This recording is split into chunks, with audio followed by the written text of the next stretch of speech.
Good morning, students. It's class 7th. We are on chapter 2nd of history, that is New Kings and Kingdoms, and it's part 4. We are on topic Shrenis, guilds. As we all know that traders and craftsmen of a particular craft form their Shrenis or guilds.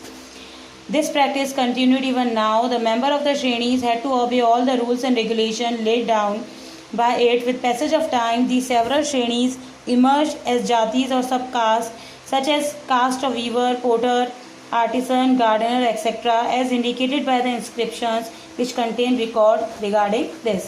अभी कह रहे हैं श्रेणीज क्या होता है. जिस तरह से अभी हम लोग जातियों में बटे हुए हैं तो उसके बारे में बताया हुआ है कि ट्रेड और क्राफ्ट्समैन कौन सा कार्य कर रहे हैं उसके हिसाब से उस समय भी जातियों में बांटा जाता था. और जो व्यक्ति जिस श्रेणी से बिलोंग करता है, जिस जाति से वर्ग से बिलोंग करता है, उसे उस वर्ग के सारे रूल्स और रेगुलेशन फॉलो करने पड़ते थे.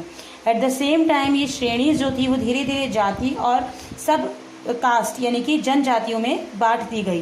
जैसे कि वीवर्स हो गई, पॉटर्स हो गई, आर्टिसन हो गई, गार्डनर हो गई. अब 800 सीई से 1200 सीई तक बहुत सारी सब कास्ट्स भी आई. बहुत सारी ट्राइब्स जो हैं, जाति जनजातियाँ आई. जैसे राजपूत जो हैं, क्षत्रिय जो हैं वो क्षत्रिय जैसे 3-4 बताए हैं, शूद्र, क्षत्रिय, ब्राह्मण और ये सारे वैश्य. ये 4 तरह के जातियों में बांटा हुआ था कि व्यापार कर रहे हैं तो किस में आएंगे. अब जैसे पीजेंट जो थे वो शूद्र में आते थे. On one hand the people of the lower caste led a life of struggle and misery. जो लोअर कास्ट के लोग थे उनकी लाइफ बहुत ही डिफ़िकल्ट थी, जबकि अगर कोई किंग है, ट्रेडर है या गवर्नमेंट ऑफिशियल है तो उसकी लाइफ बहुत अच्छी थी, लग्जीरियस लाइफ थी. और उनमें से उनकी कुछ की जो बिल्डिंग्स थी वहाँ पे क्रिस्टल स्टेयरकेस भी थी, यानी कि क्रिस्टल से बनी हुई सीढ़ियाँ भी थी. इतने रिच थे कोई लोग तो. नेक्स्ट टॉपिक है Mahmood of Ghazni.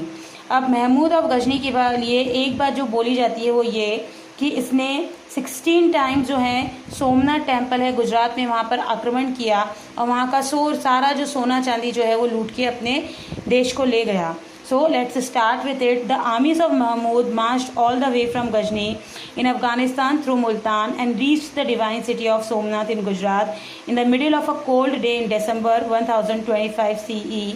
Mahmud was well prepared for his march through the desert with provision loaded on almost 30,000 camels. Full preparation के साथ आया था ये.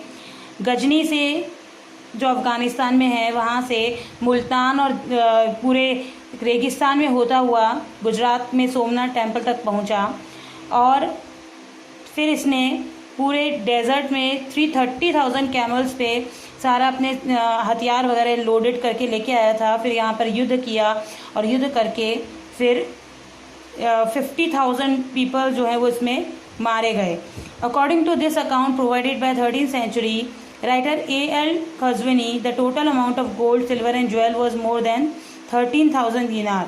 Dinar is also a currency. So 13,000 dinar जितना ज्वेलरी जो है वो यहाँ से लेके गया.